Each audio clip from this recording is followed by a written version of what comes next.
Yo, yo, yo, what is going on, RoK Familia? It is your boy BN, aka Mr. Kingdom Builder, and today we are going to be touching on a big video series that we're going to be starting, which is where we're going to be taking a look at the top Imperium kingdoms, maybe even some up-and-coming kingdoms as well, and we'll also be taking suggestions from anyone that is interested in us doing what we are going to start today in our deep dives kind of kingdom analysis audits. I love doing this. I did this a lot in IK, another kingdom builder that I played, where we looked at top kingdoms, we did top 25 stats. Thankfully, RoK actually keeps a good amount of stats already going through one of the resources that you'll be seeing us as we take a look today at 1846, which is the #1 strongest kingdom in the game, at least as of a couple days ago, and also the #1 Imperium kingdom. And that can be shown off if we look at, let me skadoosh this real quick, bam, bam, and you can see here on RoKboard. So rockboard.com, fantastic website if you're looking for just kingdom statistics. They do a great job. All you have to do is just go on here, you sign up for a free account, it doesn't cost anything, but of course you can donate and support them if you'd like. That's always, I'm sure, to anyone who's putting out a lot of good effort, time, blood, sweat, and tear passions would always be appreciative of. But you can see here for Imperium rank, right, 1846 is #1. And so again, that's what we're mainly going to be using here when it goes off of what we'll be talking about for today. And we're going to break down a lot of stuff here. Right, we're going to take a look at each of the zones. We'll take a look at some kingdom mails. We'll take a look at some alliances. We'll take a look at what the territory distribution looks like. And then a few other areas. Right? We'll also look at some leaderboard ranks and kind of show you what some of the top 1,000, some of the bubble position spots are. And then we'll kind of give you, my assessment throughout, and then I'll kind of give a conclusion at the end. As always, before we get started, if you enjoyed the content, make sure you sub, like, ring the notification bell, and if you want to join and be a part of our conversation, hit up the Discord. A link to that in the description, pin comment down below. Okay, with that out of the way, let us go ahead and start. So we got Zone 3 here, and at the moment, in 1846, they have 5 alliances that are touching, specifically 4, but 5 kind of loosely. You have this darker blue color here. It's the only one out of these that are not, right? You have pink, you kind of have like a light purple, and then you have, with the fog in my way, teal, red, and then again you have a little bit of the, I guess the darker blue, but then you have a lighter blue over here, that's 1, and then you have more of a pure purple here. So there's 7 alliances there, 4 technically touching, 5 by extension, very short away, but 7 total in Zone 3. And then we go to Zone 2. And there's a lot of alliances in Zone 2, right? So let me first start off with Zone 3 and kind of and my views there. I actually am a big fan of having more alliances in Zone 3. I would say up to 9 is usually what I like. And I say that because a lot of what really factors in kingdom health, and I've talked about this in other videos, is that you have to look at it that players view your Zone 3 as kind of your end goal. Right, the majority of people that are playing that load into a new kingdom, right? I'm sure, for example, when 1846 first started, it was really about, for the most part, getting a new player seeing how far they could go. And when you look at a new player on average, which is the majority of what a kingdom is populated with, is new players, not vets. They want to progress in the game. They want to get to Zone 2, they want to get to Zone 3, and then hopefully you end up getting a good amount of people that want to convert and participate in KVK as fighters. But the best way to increase those conversion percentages is by trying to give the most amount of players, therefore the most amount of alliances within reason, opportunities to feel like they are being considered, and they're able to contribute and engage in a way where they are feeling included. And so that's one of the reasons why I'm actually a very big fan of having more alliances in Zone 3 rather than less. And that's why I kind of put an up to 9 cap, because I think 9, well, that's not to say you can't have more, but I like to try and keep it 9 or under. Average that we usually see is probably somewhere between 4 and 6. I would say it's pretty average for kingdoms. However, in this case, there's 7, though you could make the argument really 4 main as they are touching. Others just have territory.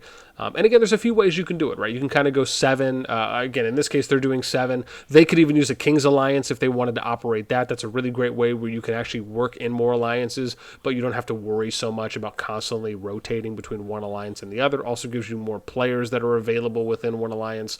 And again, it's just different ways to do it, right? It just depends. If you have great activity, don't really need to. I think most kingdoms usually just operate on a standard rotation, but I don't see anything wrong with 7 alliances, and I actually like that it's a little bit more than what the average that we typically see. Then we get into Zone 2. Now, Zone 2 is somewhat questionable. And I say that because they have 21 alliances in Zone 2 currently. And this is really, and these are alliances that are not in Zone 3. Now, some of them, I think 1 or 2, I'm sure there's a few that have territory going through, but we're mainly looking at unique alliances that are not in Zone 3, right? That are actually in Zone 2, and that makes up 21 alliances. And so what I will say there is it really depends on what you're looking to do with your alliances in Zone 2. Now, the way I view a Zone 2 is, and I do this the same way in kingdoms that I build, is that we like to have 9 alliances going in. You split up the territories 1/3 per province, so that way you're giving 1 shrine per alliance. Other kingdoms might do 6 alliances, where they'll do 2 alliances in each. 1 alliance gets 2 shrines, other one gets 1. Maybe they'll just do 3 alliances going in, right? Where it's 1 alliance per each Zone 2 province, meaning they're getting 3 shrines. Right? Doesn't mean that you still can't have more alliances going in, but you just might be allocating the structures to a specific number of alliances that you're distributing between, even if you're going to allow for more alliances to come in. However, given the age of 1846, and let me just double check to make sure that I do have this right here, with my account. So, right, you're looking at 793 days, right? Oh gosh, 365. I mean, what? That's 2.2 years, 2.15, give or take. Right, but let's just say 2 years plus. that is that they've been out for, right? So you can make the argument that they've been playing long enough to really clean up some of this, in my opinion, right? I will say this, it looks too busy. Now, if you want to have a bunch of alliances, right, because you're using shells or you're using just any of them for KVK purposes, maybe you're using it for migration space purposes, maybe you're using it for, whatever else it may be, usually you want to try and, boost alliances up if you either want to take advantage of skill usage, if you want to have good migration shells that are available, right? If you just need multiple level 10s, or you're working on maxing out tech, maybe you're just making some shells. So again, you can use them in KVK, for whatever purposes. But again, usually once you get to a certain point, you want to try and start developing, kind of getting more max tech shells, as many as you can. So, if you're thinking about it logically from that standpoint, you would want to try and be efficient in how you're allocating territory and resources, to where you would say, okay, well, we already have our set alliances in Zone 3. Let's work on leveling 3 alliance shells at this time, right? Let's give the majority of Zone 2 out to 3 alliances, or maybe you do 6 alliances or 9 alliances, right? And you do 1/3 splits. But when you have 21 alliances, you're just not getting enough resource, RSS deposit income, right? But splitting between a lower amount of alliances to where those numbers are higher. And then also giving the opportunity to funnel in farms, accounts, right? So that way you can also boost those, help with tech. The more alliances you try and level at once, right, it slows down the pace. So you kind of have to find that nice balance depending on how many extra accounts do you have others playing, how many maybe new or lower accounts do you have that you can funnel into these alliances to help boost tech. Right, and just help develop the alliances that much more. So again, not to say that they may or may not be doing that, but it's just, if you're looking at it from a ratio on how many alliances can I funnel in the current active amount of players, and then how much of the resources can I allocate to a lower number, right, of alliances rather than a higher number, so you can work on developing them. And then once you get those, you basically swap them out, you redistribute territory, and then you can work on the next set. Those are things, again, just as a few ideas that could be done. 21 just seems really high to me. However, what I will say is this: if you're someone from 1846, I would love to know. Right? Do you have 21 alliances there? Is it spread out? Is it as busy in Zone 2? Right? Is there some method to the madness? That's something I'd love to know. But from just face value, to me, this seems like it can be tidied up a bit. Then we get to Zone 1. Now, Zone 1 is interesting because Zone 1 here is kind of similar to Zone 2, just a lot more alliances. The wild thing to me is that the Zone 1 and the Zone 2 almost look as how they look when you're first developing your new kingdom, right? Like Zone 2 gates open, you're filling out Zone 2, multiple alliances want to get in, then you're filling out Zone 3. And don't get me wrong, right? I mean, there clearly seems to be good activity in 1846. However, again, in Zone 1, there's just, in my opinion, too many alliances, right? That have territory. Not to say there's too many overall alliances, because having more is better than having less. But the territory is so kind of convoluted, if you will, right? It's so dense in just how many alliances are occupying it, or occupying territory, that it doesn't seem as though there's really opportunities to be as efficient and as effective as you can. In, again, as we said for Zone 2, having that opportunity to have better RSS allocation, better deposit allocation, having better income from that, being able to really work on developing specific shells for those purposes, whether it's, again, for incoming migrants, whether it's for KVK purposes, or etc. Just being able to have those, I think, having less sometimes can be more. And again, you can even do it where, as we said before in Zone 2, you work on some shells that have Zone 1, Zone 2 territory. And then once you have max tech out, then you redistribute and you basically recycle, right? Then you work on the next shells that you can put in. So again, you can just see there's just a lot. Like, to me, it's just so busy. And I would love to see like a rainbow effect, right? Clean colored lines that really show, to me, a level of territorial organization within the kingdom. And when I look at this, right, I feel like, man, they're just popping out Skittles right now. And they're just hitting me with, taste this rainbow, taste that rainbow. And I'm like, dude, I want to go single file line in my rainbow tasting. Right? I don't want to just open the bag and just have a Russian roulette of what am I going to get next. And again, that isn't to say that I think this is the worst thing ever, but I do think these are some opportunities for improvement within the kingdom for how they go about research, working on their territory distribution. Now, again, as I mentioned for Zone 2, if there is some method to the madness, I'd love to see it, right? I'd love for someone to let me know if you're in that kingdom, is there a reason why you have, I mean, I did the numbers, and just in Zone 1, I only did half of the provinces. I did from this one, top middle, to bottom right. So like kind of this top right third, if you're looking at the top right here on the minimap. And there's 28 individual alliances. Now, again, that's varying territory numbers for what they have flagging-wise, but that's just 28 individual alliances. I'm sure based on that, I could argue maybe there's 50 total alliances, just, again, unique ones that aren't in Zone 2, aren't in Zone 3. Now, what I should say is from the Zone 2 alliances, there's 7 alliances in Zone 2 that also have territory in Zone 1. And again, that's just from doing half of the numbers. So it is a lot. And, again, if it was me, that's how I would try and do it. I would try and work on developing a certain amount of alliances, have the shells there, and then distribute that territory. Once those shells are max tech or at a certain point, right, then you redistribute. I mean, max tech ideally, right, because you want to try and get it there. Yeah, and then, and again, that's not to say that you need that, right? Because really, your RSS income, I mean, at the end of the day, gold is pretty much the most important thing that you need for developing. So let me kind of put an asterisk there. But just being able to work on developing those things and doing territory distributions, in that type of a way, or even if you're just trying to get multiple alliance shells to just have max storehouse capacity, then you're getting them at max, and then you're just letting them sit. Right? I mean, that's, it's kind of like filling up the canister in, what's that movie? Monsters University, right? Or Monsters, where they're like filling up the canisters and then they store them for later. Kind of the same thing. You're kind of looking at a shell as like a storage capacity center when it comes to RSS, just for whenever you may need it. Okay. Let me see here. What do I have now? Then we get to halfway Zone 1. Okay. So now let's go ahead and take a look at some of the boards. So if we're looking at some of the boards here, we can see, and we're going to start with alliance power. So from here, we have 6 alliances, right from the top 6. You're looking here, right, at 9.3 billion higher. Top 3 is actually nice because it's closer in power. So I do like how it is a little bit more. However, again, I would say that is an opportunity to work on. I'm a big fan of having alliances that are closer in power, meaning they're closer in range, rather than being more dispersed, more of an imbalance, because one of the things I know that having a power imbalance creates is kind of resentment, lack of engagement and feeling that they're included.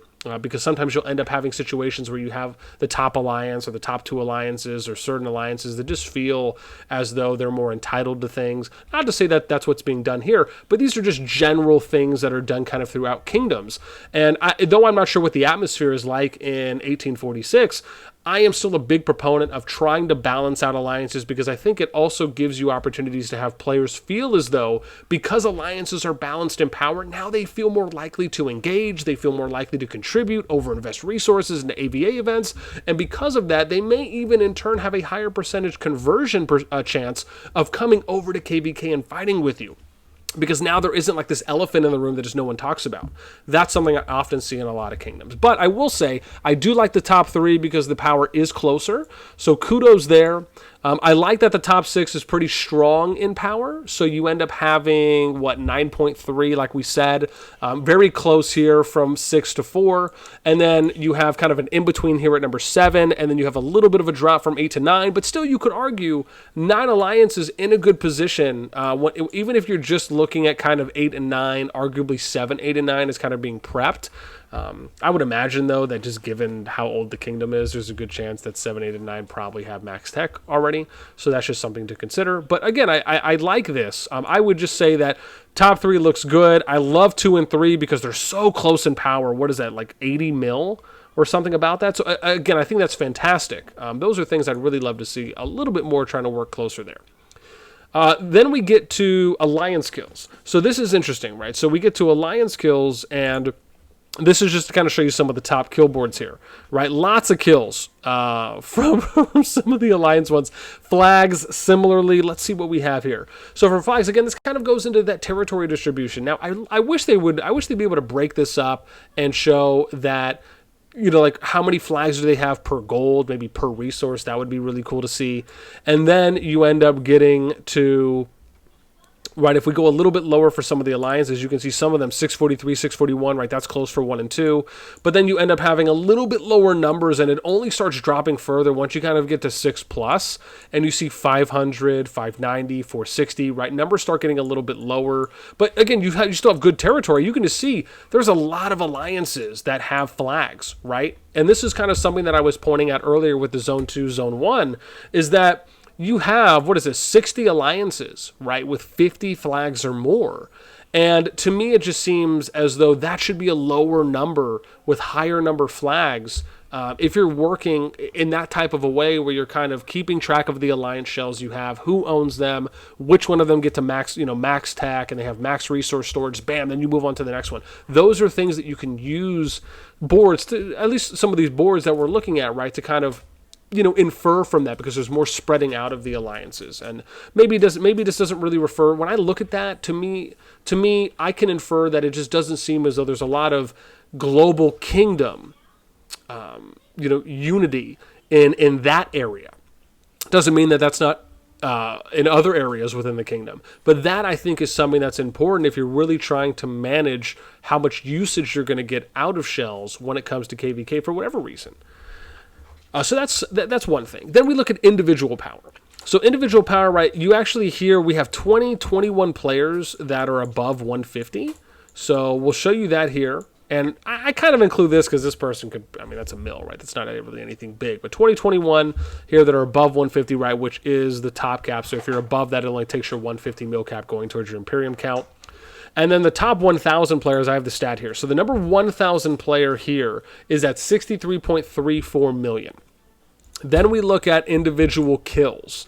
And again, great numbers. And then you look at the number 1,000 player for individual kills is at 580.82 million. That to me seems pretty good, but I'll have to compare that with other kingdoms. And then the last one here is for RSS, so resource gathered. The number 1,000 player here is at 13.27 billion RSS gathered. Again, that to me just seems like a lot and really good. Okay, and then the next thing we're going to take a look at here is, I'm going to take a look at, so 2 more things we're going to look at, which is one, we're going to look at some of the boards here, or I should say, we're going to look at King's Mail. And I actually wish I could have got a few more because it's one of those things, man. I wish you could still see mails that are coming in. I think King's mails are vitally important for how we send out information. And when we look at how efficient, how organized, how well structured is a kingdom, right? I look at King's mails because I think that's your number one opportunity to reach out to every single person in the kingdom and really present yourself with a high standard of awareness and visuals for how others can perceive what you're sending out, and maybe how that organization, right, how the hierarchy or the structure within a kingdom can present itself. Now, unfortunately, I can only go off one mail. Now, I don't know if this is the only mail that was sent. I'm sure it probably wasn't. I actually thought I was doing a pretty good job of keeping track of my accounts to log in. However, this was the last one, which is like track accounts outside of top 1K. It says, hello, Kingdom, if your account is outside the top 1,000 or you want your farm contribution to be counted for KVK, you need to follow the instructions posted in Discord channel form sheet. So even though this is only one mail, I will say this. I think formatting is very important. And even though this doesn't seem like a lot, right, there's not a lot of explanation here. And to me, I can infer from this that there's not a lot of details that are going into this mail. For example, what's the benefit for players specifically? Break that down and explain that, right? Why would players outside of the top 1,000 want to contribute or want their farm to be contributed for KVK? Talk about what some of the pros and cons are there, or just some of the benefits. Maybe list that out in kind of like a hyphen. Maybe add some bold here, maybe a color, something like that if you really want to. Maybe add a number. And then most importantly, right, post the Discord.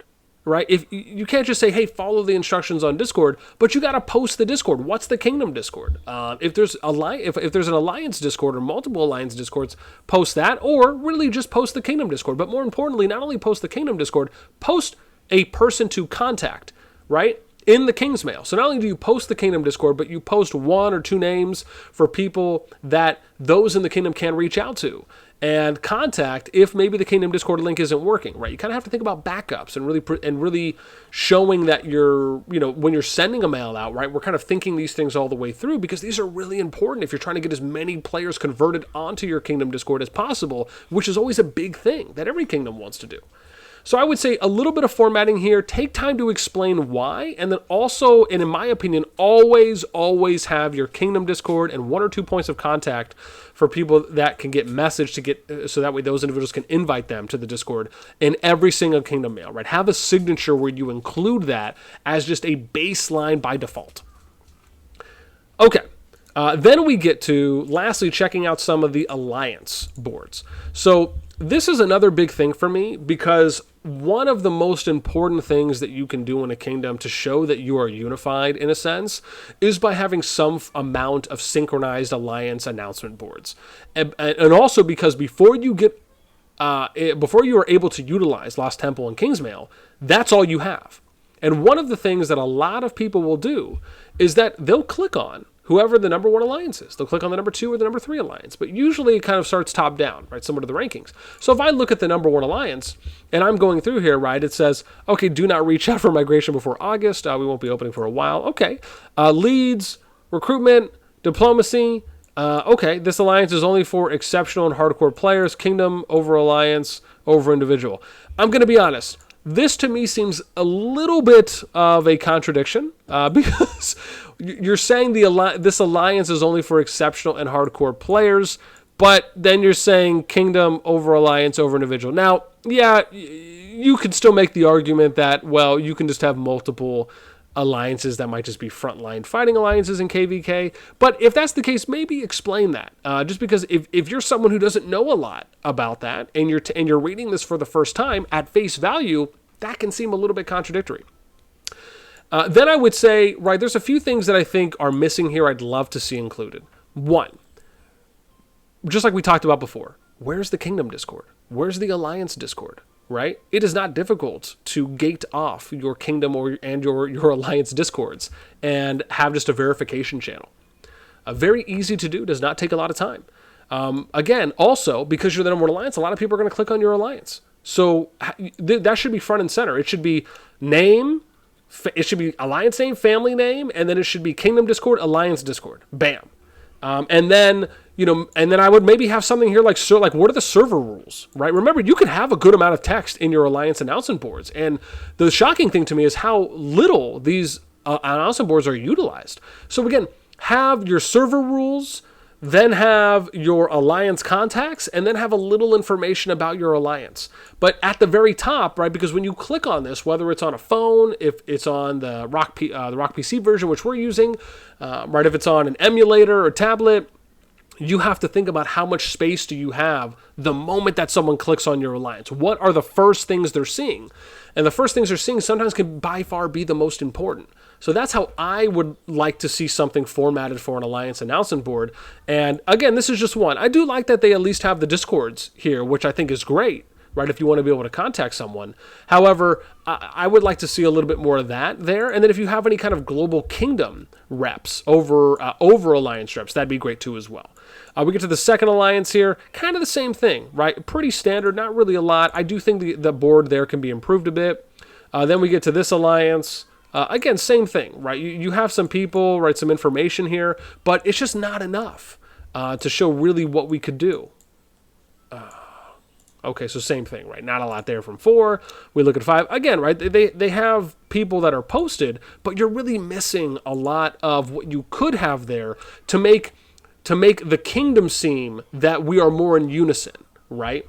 And it doesn't mean that every single thing has to be, lined up as a common denominators, but there should be a portion of an alliance board that is the common denominator. And it's better for that to be the top half, and then the bottom half kind of be your individual alliance focus.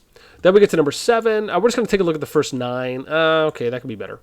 8, join Kingdom Discord, but there's no Kingdom Discord posted. Yeah, I often see that a lot. Then we get to number 9. We believe in equity rather than equality. Loyalty is appreciated.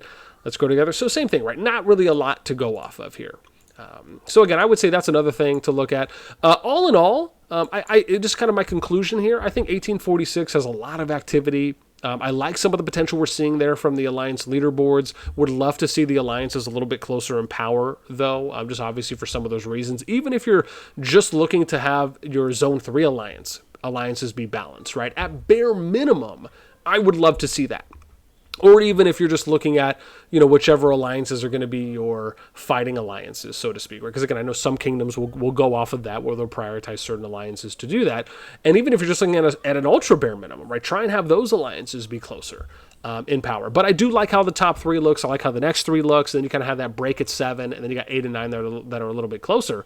But outside of that, and again, we couldn't really, we couldn't take a look at the Discord. Usually if a Discord's posted, again, we only go off in-game. And I say that because there's no reason to really do outside research, whether it's on Discord or other places, because you have to look at it from the average player's perspective. The average player is not going to most likely do a lot of hunting.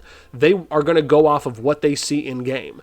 And so the fact of the matter is that me coming into the kingdom for the first time, right, having a delay, maybe I'm sure they probably sent the kingdom Discord out in other King's Mails, but these are things that need to be readily available. And the fact is that when I go into 1846, if I started an account here, if I migrated over and there was no King's Mail that was sent that included it, I'd have no idea where to go. I'd have to go ask somebody.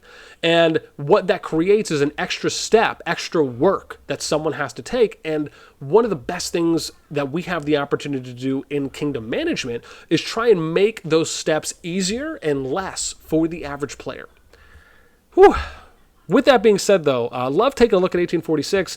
For anything that I touched on, if you're someone in 1846 and you want to give some more context on, some of the things I pointed out, just from my face value inferences, please let me know. I'd love to hear. Also, for what anyone thought about this video as well, and if you have another kingdom that you think is up and coming, that you think would be interesting for me to take a look at, like I said, I'm probably going to do the first videos taking a look at maybe the top, I don't know, somewhere within the top 25, top 30 for Imperium. And then, we'll try and start working out some of the other outliers. We'll kind of come back every once in a while. We'll look at new Imperiums that have come up as well. But if you think a kingdom has a really cool story, if you think they have some good history, they got a good background, me coming in and taking a look, I'd love to. Right? So again, would love to hear any and all thoughts and comments, right? Feedback, whether you agree, you disagree. Again, these are just my thoughts, my opinions, my logic, my rationale to back up why I feel the way I do and for what I'm hitting on. And I hope, at least at bare minimum, that resonates with people, right? Regardless of what side of the fence you fall on when you hear me talking about these. All right, that is it for me. Until next time, as always, I'll catch you later.